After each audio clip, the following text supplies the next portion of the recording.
पहा सुखी जीवनाचा मंत्र।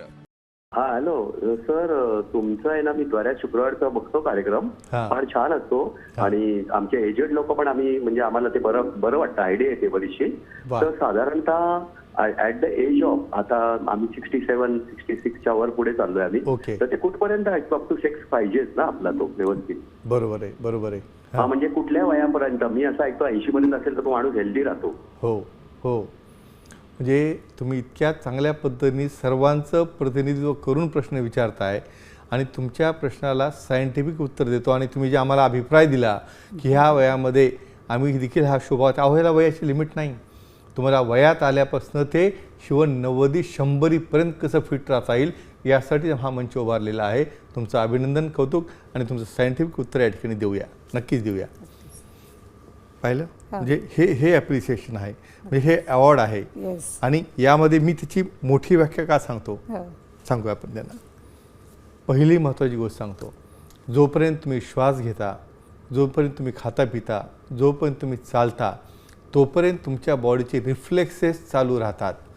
कुठली गोष्ट चालू करणं, कुठली गोष्ट बंद करणं हे आपल्या हातात नसतं। ती परिस्थितीजन्य कंडिशन जी तुमच्या समोर आहे, तुमचा पार्टनर काय आहे, तुमची परिस्थिती काय यावर अवलंबून असतं। एक महत्त्वाचं उदाहरण देतो, आपण लहान बाळामध्ये पाहतो बघा की बऱ्याचदा पाटे त्याचा लिंगाचा भाग हा ताठर होतो, टाईट होतो। बऱ्याच काही माता देखील माझ्याकडे म्हणतात म्हणे ह्या मुलामध्ये फारच असं जास्त होतं म्हणे। अहो ते नॉर्मल आहे। टेस्टोस्टेरोनचा रिस्पॉन्स, ब्रेनचा सप्लाय, हार्टचा सप्लाय, लिव्हरचा सप्लाय आणि याचं इंडिकेशन देणारं लिंग ही एक ग्लँड आहे, ही एक ग्रंथी आहे। ती ग्रंथी तुम्हाला तुमच्या शरीराचं पूर्ण स्वास्थ्य काय आहे ते सांगण्यासाठी बनलेली आहे। अहो तुम्हाला त्याचे बरेच बाकीचे वर्क आहेत ना। ॲक्टिव्हिटी करणं हा एक भाग झाला।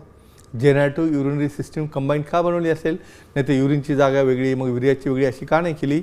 कमीत कमी त्यामुळे त्या एरियाची तुम्ही काळजी घ्याल, त्याची लेंथ मेंटेन कराल, त्यातनं युरिन पास होणं, डेड टिश्यू पास होणं, त्यातनं सिमेंट पास होणं, त्यामध्ये इम्युनिटी तयार होणं, प्रतिकारशक्ती बनणं, तुमचं BP डायबिटीस इतर आजार कमी होणं आणि तुमचं सर्क्युलेशन चांगलं राहणं।